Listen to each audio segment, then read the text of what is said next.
Hello good evening friends, welcome back to sci-fi orbit. आज finally अपन एक नया चैप्टर शुरू करने जा रहे हैं जो कि इलेक्ट्रिसिटी लेसन नंबर 12 रहेगा, विद्युत धारा वाला। तो बहुत ही इंपॉर्टेंट है, बहुत ही इंटरेस्टिंग और थोड़ा सा टफ भी है। ठीक है, तो अपन एक एक करके सारे टॉपिक्स इसको क्लियर करेंगे, तो आप इसको आराम से समझना, आराम से पढ़ना। इससे पहले अपन ने 10वां और 11वां जो चैप्टर किया था लाइट वाला और मानव नेत्र वाला, वो अपन ने कंप्लीट कर लिया है। तो अगर आपने नहीं देखा है या जो स्टूडेंट्स पहली बार अपने इस चैनल पे विजिट कर रहे हैं तो प्लेलिस्ट में जाके आप उनको ज़रूर देखिए। ठीक है, तो बिना टाइम वेस्ट किए शुरू करते हैं आज अपन इलेक्ट्रिसिटी के बारे में।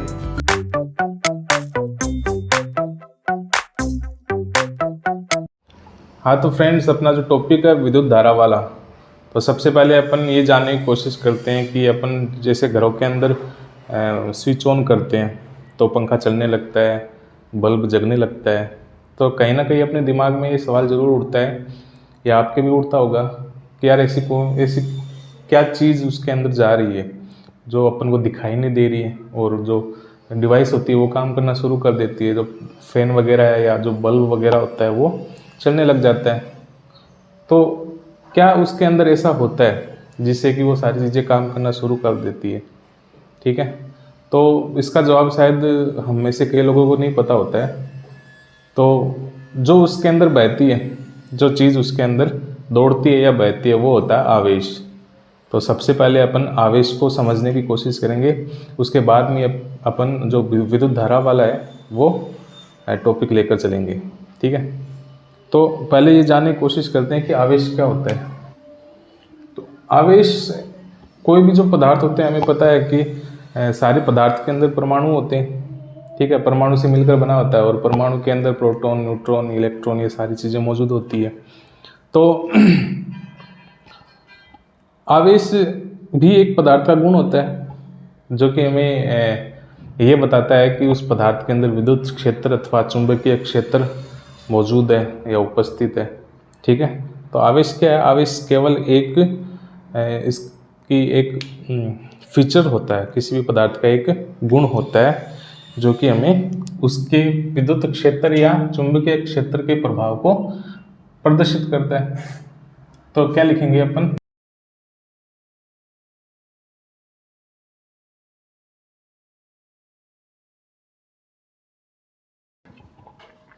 तो ये होती है आवेश की परिभाषा कि आवेश होता क्या है। तो आवेश कुछ नहीं, बस एक पदार्थ का गुण होता है जो कि हमें ये बताता है कि उस पदार्थ के अंदर चुंबकीय क्षेत्र है अथवा विद्युत क्षेत्र है। अब बात करते हैं कि आवेश के बारे में सबसे पहले किसने बताया था, यानी किस वैज्ञानिक ने इसकी खोज की थी। तो एक वैज्ञानिक हुए थे कुलाम करके। ठीक है, कुलाम नामक वैज्ञानिक ने इसके बारे में बताया था। सबसे पहले कुलाम नाम के एक वैज्ञानिक हुए थे, उन्होंने ये बताया था कि आवेश होता है वो पदार्थ के अंदर मौजूद होता है। फिर बात करते हैं कि आवेश के प्रकार क्या होता है। अच्छा, कुलाम नाम के वैज्ञानिक ने बताया था। ठीक है, तो इन्हीं वैज्ञानिक के समान में इसका जो मात्रक है, आवेश का मात्रक, वो भी कुलाम रखा गया। ठीक है, अंग्रेजी में इसको C बोला जाता है, और इस आवेश को Q से प्रदर्शित करते हैं। देखिए, Q से तो इसको प्रदर्शित किया जाता है, जबकि इसका मात्रक जो होता है वो कुलाम या C होता है। ठीक है, फिर बात करते हैं कि ये कितने प्रकार का होता है।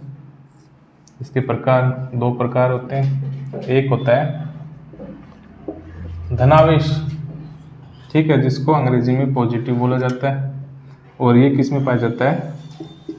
प्रोटॉन में। ठीक है, दूसरा होता है ऋणावेश या नेगेटिव बोला जाता है, और ये किस में पाया जाता है? इलेक्ट्रॉन। इलेक्ट्रॉन का जो चार्ज होता है वो नेगेटिव होता है, और प्रोटॉन का जो चार्ज होता है वो पॉजिटिव होता है। ठीक है, तो ये होता है आवेश। अब जो कि अपने जो वायर होते हैं घरों में, तार वगैरह होते हैं, तो जैसे ही अपन किसी स्विच को ऑन करते हैं तो पंखा चलता है या बल्ब जगने लगता है।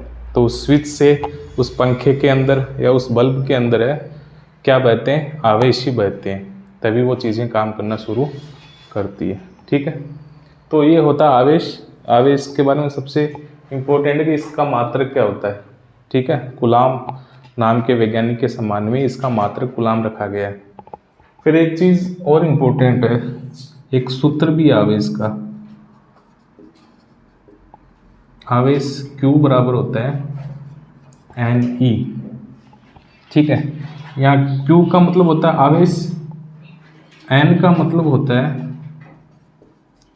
कुल कितने इलेक्ट्रॉन है, इलेक्ट्रॉन की संख्या, और E का मान होता है एक इलेक्ट्रॉन पर आवेश, एक इलेक्ट्रॉन पर कुल आवेश कितना होता है। और ये बहुत ही इंपॉर्टेंट है, पूछा भी जाता है, सीधा सवाल पूछा जाता है 1 नंबर का कि एक इलेक्ट्रॉन पर कितने आवेश होते हैं, तो उसकी संख्या होती है 1.6 इंटू 10⁻⁻19 कूलाम।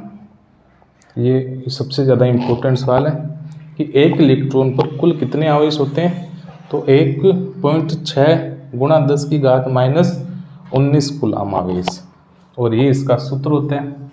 आगे अपन एक न्यूमेरिकल भी करेंगे इसके बारे में। ठीक है, तो इस लेसन का सबसे पहला मात्रक कूलाम याद रखना पड़ेगा आपको। पहला सूत्र Q बराबर NE, ये याद रखना पड़ेगा। इसके बाद में जितने भी मात्रक आएंगे या जितने भी फॉर्मूले वगैरह आएंगे वो अपन इन्हीं से बनाते जाएंगे और एक एक आपको क्लियर होते जाएंगे। तो दोस्तों ये है आवेश, ये याद रखना है इसके बारे में, मात्रक और फॉर्मूला। और सबसे इम्पोर्टेंट ये है कि एक इलेक्ट्रॉन पर कुल कितने आवेश होते हैं, 1.6 गुणा 10⁻⁻19 कूलाम। ठीक है, चलिए आगे बढ़ते हैं। एक बार आप इसको देख लीजिए या इसका स्क्रीनशॉट ले लीजिए।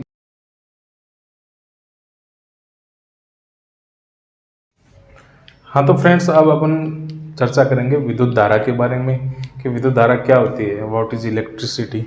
ठीक है, तो अभी तक हमने देखा कि जो आवेश होते हैं ना, वो क्या करते हैं, किसी तार के अंदर, किसी भी वस्तु के अंदर वो आवेश बहते रहते हैं। ठीक है, तो जैसे अपन स्विच ऑन करते हैं, पंखा चलने लगता है, तो उस स्विच से लेकर उस पंखे तक आवेश है वो बहते रहते हैं।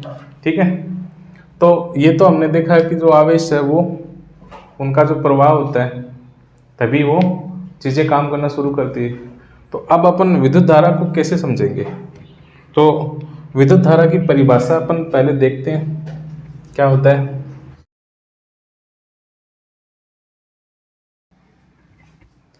तो परिभाषा में लिखा है कि विद्युत आवेश प्रवाह की दर को विद्युत धारा कहते हैं। भाई जो जितने भी आवेश बहते हैं, ठीक है, वो समय के सापेक्ष उनकी कितनी मात्रा होती है, कितने आवेश बह रहे हैं इकाई समय में, उसी को क्या कहा जाता है, विद्युत धारा कहा जाता है। तो एक तो ये इसकी परिभाषा हो गई, इम्पोर्टेंट है कि आवेश प्रवाह की दर को, यानी कितने आवेश किसी इकाई समय में प्रवाहित हो रहे हैं, बह रहे हैं, उनकी मात्रा को क्या कहा जाता है, विद्युत धारा कहा जाता है। तो आगे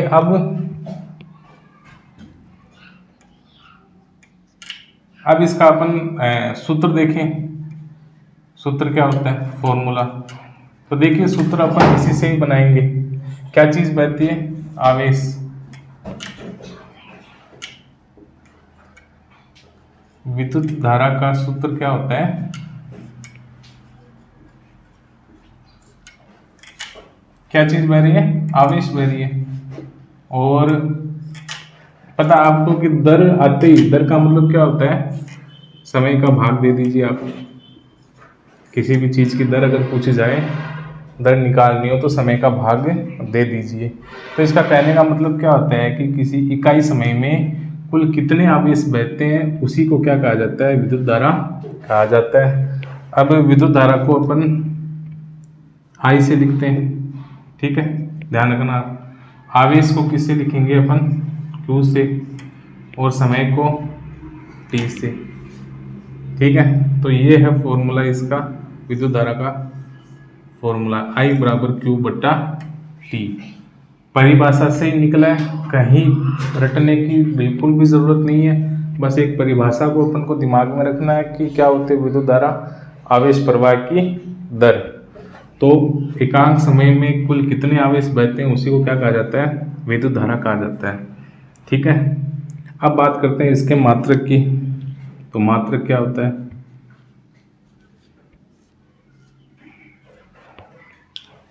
देखिए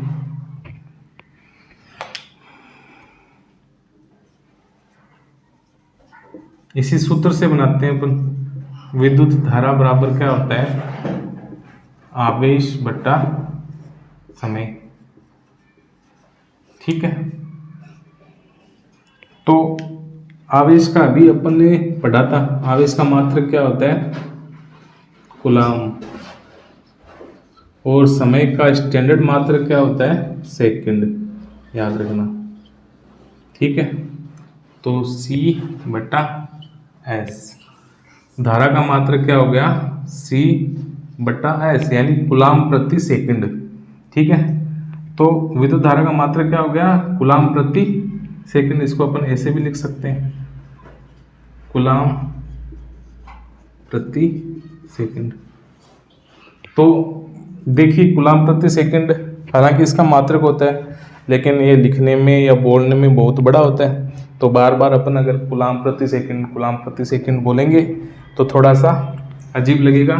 तो फिर क्या हुआ कि एक वैज्ञानिक हुए थे आंद्रे मेरी एम्पीयर नाम के, उन्होंने विद्युत धारा के बारे में खूब रिसर्च किया था। तो उन्हीं के सम्मान में विद्युत धारा का जो मात्रक है उसका नाम एम्पियर रख दिया। ठीक है, क्या रख दिया, एम्पियर। जैसे आवेश का मात्रक कूलाम हो गया ना, कूलाम भी एक वैज्ञानिक का नाम है, एम्पियर भी आंद्रे मेरी एम्पियर नाम के एक वैज्ञानिक हुए थे जिन्होंने विद्युत धारा के ऊपर खूब सारा रिसर्च किया था। तो उन्हीं के सम्मान में विद्युत धारा का मात्रक क्या हो गया, एम्पियर। ठीक है, अब बात करते हैं इसके बारे में कुछ और डिटेल कि विद्युत धारा जो होती है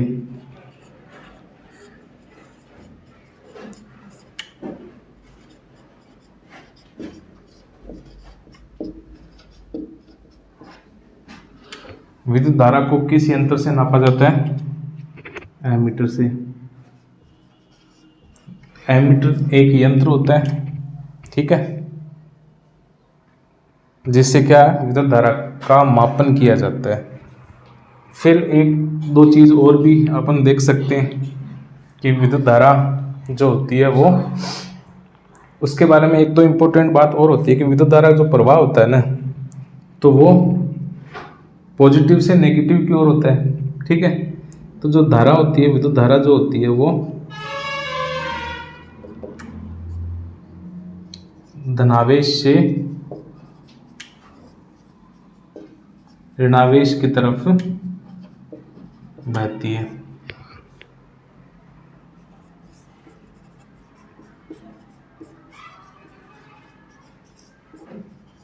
ये भी पूछा जाता है कि विद्युत धारा का जो प्रवाह होता है वो कहाँ से कहाँ होता है, धनावेश से ऋणावेश की ओर। ठीक है, फिर एक चीज और होता है कि विद्युत धारा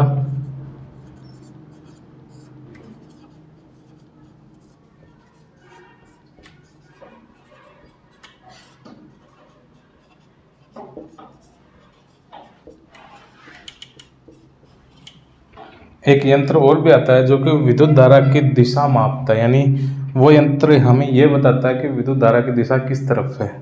ठीक है, तो उसका नाम है गैल्वेनोमीटर। क्या नाम है, गैल्वेनोमीटर। अच्छा, एक चीज और भी है इसमें कि जो एमीटर होता है ना, जो कि विद्युत धारा को मापता है, इस एमीटर को श्रेणी क्रम में संयोजित किया जाता है।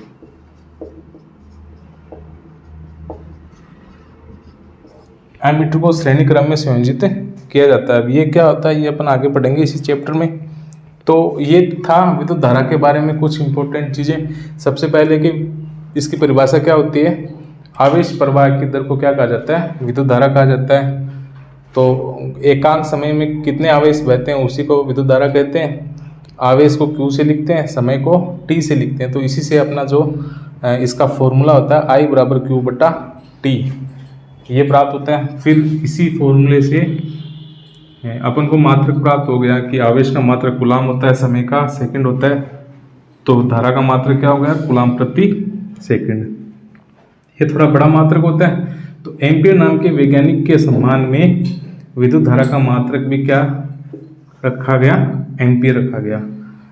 फिर विद्युत धारा जो होती है वो धनावेश से ऋणावेश की ओर बहती है। इसको नापने का जो यंत्र होता है वो एमीटर होता है। इस एमीटर को श्रेणी क्रम में संयोजित किया जाता है। इसके अलावा एक और यंत्र होता है जो कि विद्युत धारा की दिशा को बताता है, उसे गैल्वेनोमीटर कहते हैं।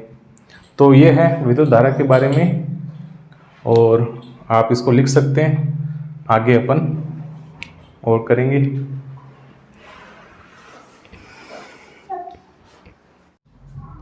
चलिए दोस्तों, विद्युत धारा को थोड़ा सा और आगे बढ़ाते हैं अपन। तो अपन ने अभी तक देखा कि विद्युत धारा जो होता है वो आवेश बटा समय होता है, यानी आवेश प्रवाह की दर को क्या कहते हैं, विद्युत धारा कहते हैं। अभी अपन ने देखा था कि विद्युत धारा का जो मात्रक होता है वो क्या होता है, एम्पियर होता है। ठीक है, इसको I से व्यक्त करते हैं। आवेश का जो मात्रक होता है वो क्या होता है, कूलाम होता है, और समय का जो मात्रक होता है वो क्या होता है, सेकंड होता है। ठीक है, यहाँ तक तो अपन ने देख लिया था। अब देखिए, अगर अपन इसके 1 लगा देते हैं और इसके भी 1 लगा देते हैं तो इसका मान क्या हो जाएगा, इसका भी मान 1 हो जाएगा। ठीक है, तो यहाँ से अपन 1 एम्पियर की परिभाषा निकाल सकते हैं कि 1 एम्पियर क्या होता है। और ये इम्पोर्टेंट भी है, सीधा पूछा जाता है कि 1 एम्पियर की परिभाषा बताइए। अभी बता देते हैं अपन, इसी से बनाते हैं। देखिए क्या लिखा है, 1 एम्पियर बराबर 1 कूलाम बटा 1 सेकंड। कहने का मतलब क्या है कि धारा कहाँ बहेगी, चालक तार में ही बहेगी। ठीक है, तो किसी चालक तार में यदि 1 सेकंड में प्रवाहित होने वाले आवेश की मात्रा 1 कूलाम हो, मतलब किसी चालक तार में 1 सेकंड में यदि 1 कूलाम आवेश प्रवाहित हो रहे हैं तो उस चालक तार की विद्युत धारा का मान कितना होगा, 1 एम्पियर। रटने की ज़रूरत नहीं है, इसी से अपन एक एक करके आगे बढ़ रहे हैं। तो थोड़ा सा दिमाग लगाइए और समझिए इसको। ठीक है, तो 1 एम्पियर हमें कहाँ से प्राप्त हुआ, जब 1 कूलाम आवेश हो और 1 सेकंड क्या हो, समय हो। तो यहीं से अपन इसकी परिभाषा बनाएंगे। क्या लिखेंगे,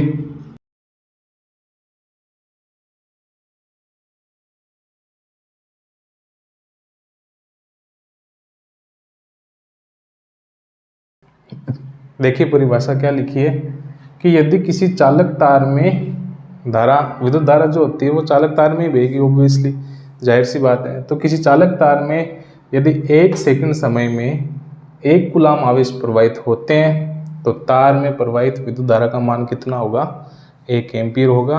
और ये 1 एम्पियर की परिभाषा है, इम्पोर्टेंट है। तो ये विद्युत धारा एक बार के लिए कंप्लीट है। इसके बारे में अपन अगला जो सवाल रहेगा अपना कि विद्युत धारा क्यों बहती है। देखिए, हमें ये तो पता चल गया कि जो आवेश होते हैं वो बहने से ही चीज़ें काम करती हैं। तो ऐसा तो है नहीं कि आवेश वो अपने आप बह जाए, उसके लिए कोई ना कोई पीछे से प्रेशर चाहिए या कोई ना कोई ऐसा फैक्टर चाहिए जो उनको बहने के लिए मजबूर करे। ठीक है, तभी तो वो आवेश प्रवाहित होंगे, और आवेश प्रवाहित होंगे तभी अपना जो विद्युत धारा है वो काम आएगा।